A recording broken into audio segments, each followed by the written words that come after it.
આજનો આ વિડીયો ખાસ કરીને જે સુસાઇડ કરતા હોય કે સુસાઇડના વિચારો આવતા એવા માણસો માટે છે, અથવા તો ડિપ્રેસિવ વિચારો આવતા હોય, નકારાત્મક, જેને આપણે કહી શકીએ કે ભાઈ કંઈ વધ્યું નથી, હારી ગયા, નાસીપાસ થઈ જવું, દેણું થઈ જવું, ભણતરમાં ફેલ થઈ જવું, સરકારી એક્ઝામો પાસ ના થાય, થોડું ઘણું દેણું થાય ધંધામાં કે કોઈ પણ નાના મોટા બિઝનેસમાં તો મરવાના ડાયરેક્ટ વિચારો આવી જાય, કોઈ ભૂલ થઈ જાય, કોઈ સંસારિક જીવનમાં, રોજિંદા જીવનમાં કોઈ નાની મોટી ભૂલો, તો એની અંદર સીધા સુસાઇડના વિચારો આવતા હોય.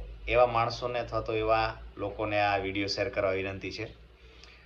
અમેરિકાના એક એવા શહેરની અંદર એક જ શહેરમાં અથવા તો એક જ કોલેજના ઘણા બધા વિદ્યાર્થીઓ જેમ સુસાઇડ કરે છે. મિનિમમ કે થોડા પર્સન્ટેજમાં સુસાઇડ થાય છે. તો ત્યાંના પ્રોફેસર અને એક મિત્ર હોય છે, એમને બોલાવે છે, સાયન્ટિસ્ટ હોય છે, તો એમને બોલાવે છે કે તમે અમારી કોલેજમાં આવો અને કંઈક એવી વાત કરો અથવા તો એવું મોટિવેશન આપો કે જે લોકો સુસાઇડ કરે છે એ ઓછું થાય, જે ડિપ્રેશનમાં જીવે છે ડિપ્રેશનમાંથી બહાર આવે. તો એ સાહેબ ત્યાં આવે છે મોટિવેશન આપવા માટે એ સ્કૂલમાં અથવા તો એ કોલેજની અંદર, અને બધાને હોલમાં બેસાડે છે, સામે બોર્ડ હોય છે, ત્યાં આવીને ફોટો ચોંટાડે છે. પછી એ ફોટો ત્યાં ચોંટાડે પછી બધા વિદ્યાર્થીઓને પૂછે છે કે ફોટામાં તમને શું દેખાય છે?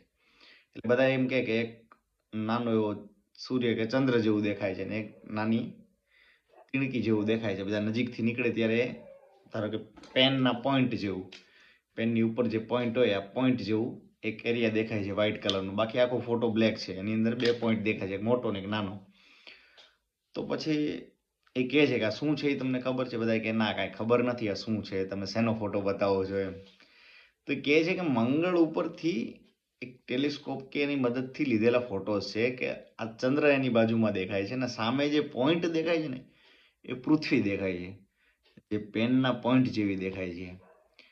તો વિચારો મિત્રો કે પેનના પોઈન્ટ જેવી પૃથ્વી દેખાય છે, એના ઉપર આટલા ખંડ છે, આટલા દેશો એટલે 200થી વધારે દેશ છે, અને એમાં ભારત એટલે એમાં કેટલા રાજ્યો, અને આપણું ગુજરાત એમાંય 7 કરોડ વસ્તી, અને એમાંય આપણા આટલા જિલ્લાઓ, એમાંય આપણા આટલા તાલુકાઓ, એમાં આપણું ગામ, એમાંય આપણો સમાજ કે પરિવાર.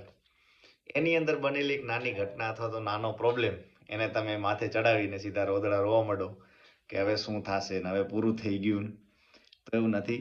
પૃથ્વી એ દૂરથી જુઓ ત્યારે ખબર પડે બહુ નાની છે. આવા તો કેટલા બ્રહ્માંડ છે જે વિજ્ઞાન શોધી નથી શક્યું.